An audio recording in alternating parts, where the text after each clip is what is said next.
down. Welcome back. We're still here with Ahmed Buhari, who's a presidential candidate of Sustainable National Party. We said earlier we're still expecting Dr. Obi Ezekwesili, presidential candidate of the Allied Congress Party of Nigeria. She's been in traffic since, and hopefully she'll make it here before this segment ends.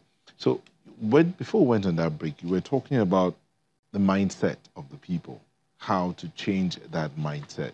You ended by saying something about zoning, that people think it has to come from the north. But you're from the north, aren't you? Yes, I am. Okay. So, but I wouldn't want to be chosen because I'm from the north. I would want to be chosen because of what I want to offer.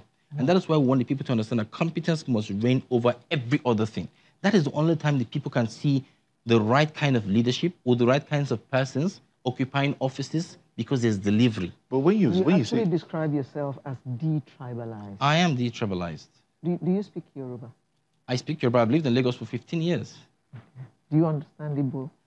At least I can. If you speak Igbo, I've got a lot of Igbo friends. If you speak Igbo to me, I could pick one of two things. But again, speaking the language doesn't necessarily mean the detribalization. It's part of it, I promise you. I'll explain something. The detribalization actually comes from the fact that you do not see him as a Yoruba man. You do not see him as an Igbo woman.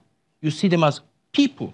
You see them as Nigerians. And then every other thing doesn't really matter and what they have to offer. When you see them as such and you speak their language to them, there is an instant affinity, whether you accept it or not. No, absolutely. Instant. You can have instant affinity that could be surface dressing because you can speak the language. We've seen a lot of people who want to defraud you, knowing that you speak Hausa, they come, they want to speak Hausa to you because the plan is to defraud you. What I want is when you see me, speak to me in the best of languages that you can express yourself in. And let me respond to you based on the fact that you are a human being, a Nigerian talking back to me. And when we talk about the mindset of the people, the other thing is during campaigns. I keep telling people, anytime a politician puts his hands in his pocket to pay for a campaign process, look, it's either the money is coming from his pocket or coming from certain godfathers. Be sure to know that when he gets into office, the first thing he's going to do is to recoup all of that money at an interest rate that only he can determine, and at a return of investment time that only he can determine. So what are we talking about? Those things that you're hoping to be done for you based on the campaign promises a politician has made will never be done, simply because he has paid for it already. So the people must understand that, like with the popular saying, good soup na money killer, before you can get anything working right, you would have to pay for it. And so when we talk about people paying for these things, it doesn't have to be money. It could be that the people in Surulere say, fine, there's a hall here. Come and use the hall. We want to hear you out. People must be involved, not because they want to collect money, but because they're looking for the superior candidates. This is a town hall meeting. Come and talk to us. You talk to them, they feel you, they understand what you're trying to achieve, and they say, you know what, we're going to put monies together to run your campaign. Because when you get in there, the first thing you're going to do is to deliver the dividends of democracy that you have promised. We see, that thing is a Herculean task to change the mindset of Nigeria. It is. How many decades? There are many who think differently. I'll give you a good example, Mr. Egbe. You see, I was invited by Paul Kagame in August this year. We went all the way to Kigali with my team. And when we got there, after a few consultations, he said, okay, fine, I'm going to introduce you to the Minister of Education, see what we're doing in education, agriculture, and tourism. These were the three major areas we wanted to understand how Kagame has managed to upturn.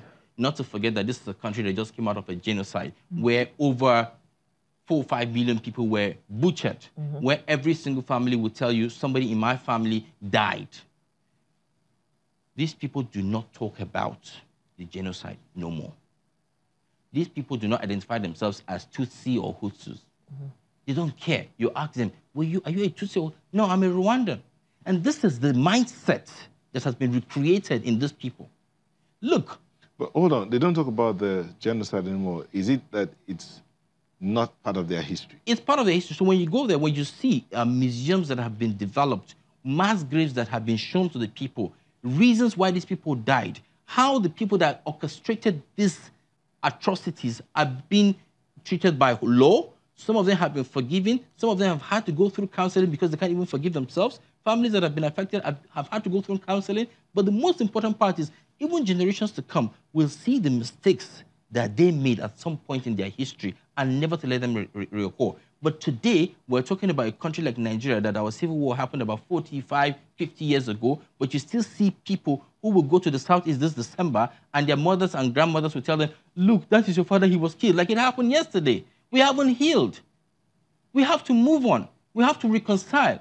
We have to identify those problems and see how they can never reoccur. But the only way we can get this happen is when we sit down and talk with ourselves and say we are sorry. There are some people that need to be apologized in this country. There are some people that must apologize to some people in this country. And if you want me to mention, yes, the Southeast, we need to apologize to the Igbos. The war should have never had happened. Now that it has happened, we need to go through a healing process. That's not happening. That is why you can have a collective people. Is that part of your campaign promise? It is part of the campaign promise. It is what we will do. Okay, you talked about decentralization, decentralizing the country.